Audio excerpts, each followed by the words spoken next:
Sometime after the imprisonment of Joseph, two officers of the royal house of Pharaoh, the chief butler and the chief baker, offended their master, Pharaoh, king of Egypt.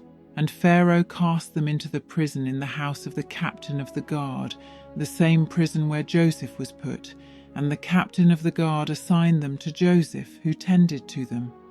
One day, when they had been in prison for a while, both men, the chief cupbearer and chief baker, had a dream on the same night, each dream having its own meaning. And when Joseph came to them the next morning and saw that they were dejected, he asked them thus, "Why do you look so sad today?" And they answered, "We both had dreams last night, but no one can tell us what they mean."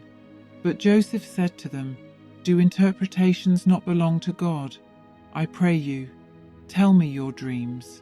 And the chief cupbearer began, "In my dream there was a vine before me, and on the vine there were 3 branches.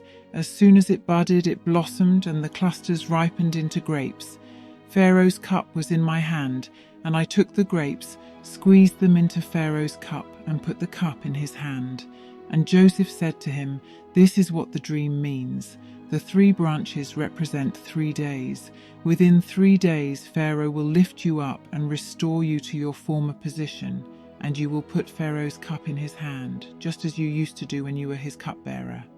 But when all goes well with you, remember me and show me kindness. Mention me to Pharaoh that he might get me out of this prison. I was forcibly carried off from the land of the Hebrews, and even here I have done nothing to deserve being put in a dungeon."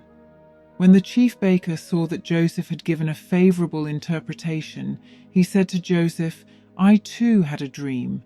On my head were 3 baskets of bread. In the top basket were all kinds of baked food for Pharaoh, but the birds were eating them out of the basket on my head."